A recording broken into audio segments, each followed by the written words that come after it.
Hey guys, so welcome to the 9th Peep Show of Bare Naked Bravery. Usually on Tuesdays, you guys hear an interview where I interview someone who I think is brave, and we talk about some form or facet of bravery in some form or capacity.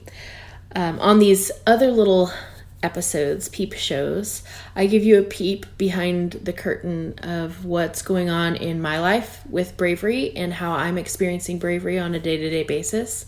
And today I wanted to give you a little bit of insight behind some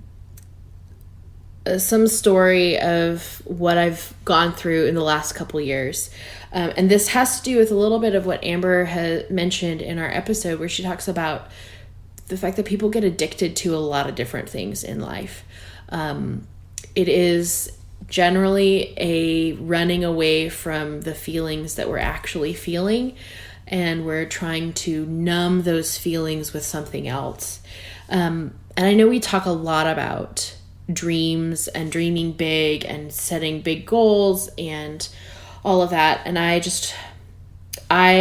am coming down from having these false highs of setting really big dreams and really big goals. And I'm not saying that you shouldn't have big dreams and big goals, but what I am encouraging you to remember is that we can become addicted to a lot of things.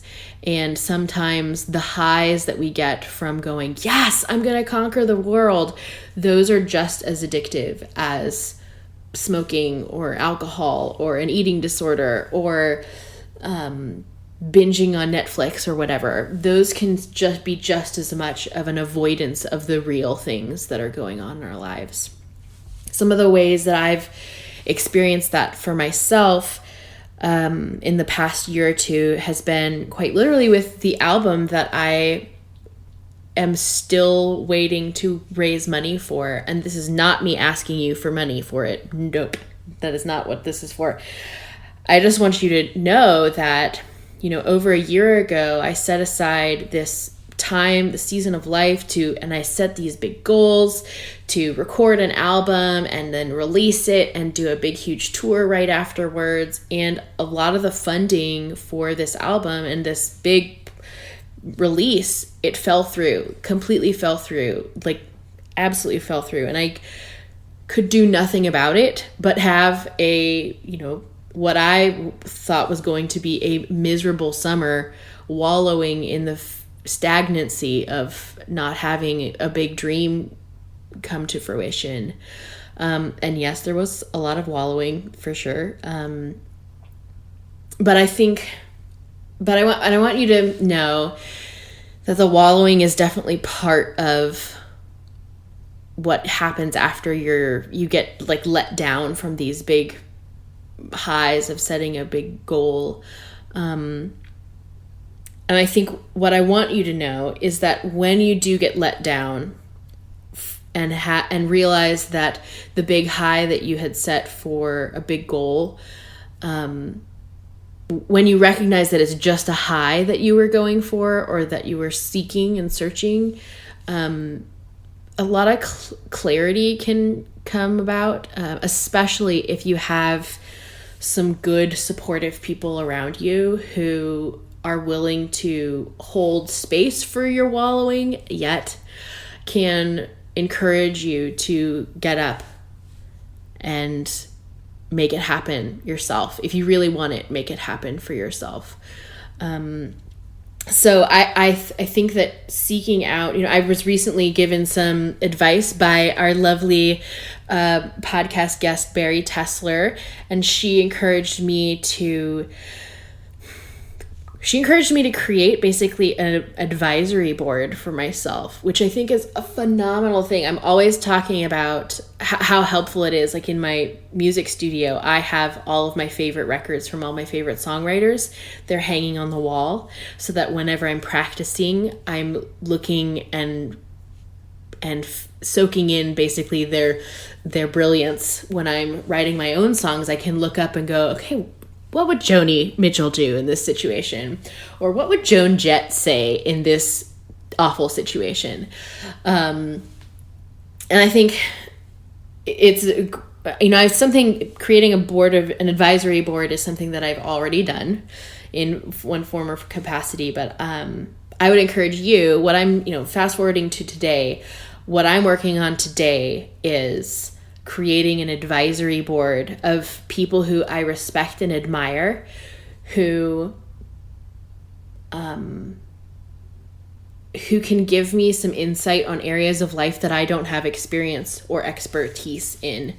It is not an ego-stroking advisory board. It is tell me what I really need to be doing here. And I think if you can come at your business or your creativity or your projects with that sense of realness, that bare nakedness of just, okay, here's what's really happening here. That mentality can give you a lot more leg to stand on than the high that you can get from having a really big goal and a really big ambition. So that is my bit of Peep Show for today. I would really encourage you, if you have not heard it yet, I encourage you to listen to Amber Hawkins' episode from this week. It is fantastic. Next week, we've got Bradford Loomis, a friend and fellow songwriter of mine, on the show, and we're talking all about how to make meaning out of mundane things. A fun update recently, just recently as of the other day, is I created a Facebook group for all of the Bare Naked Bravery listeners. So if you would like to jump in on the community aspect of this podcast, you are welcome to do so. It's going to be fun. I really want to make sure that everybody can tag their brave friends, and really give some awesome shout outs to other people who are in the group, who are brave, and just generally be brave and awesome together, all of us. One quick tip is that, let me pull it up here. So there's this thing I discovered called ResistBot. And yes, if you are a listener of the show, you probably can guess what my political leanings are. However, this tool that I'm about ready to tell you can be used for either sides of the political aisle. So if you text one word, the word resist, to the number, pulling it up, 50409, and if you are in the US, so that's 50409, if you text that number with the one word of resist, then it will prompt you to send via text faxes to your Congress members and your senators, which is so stinking cool.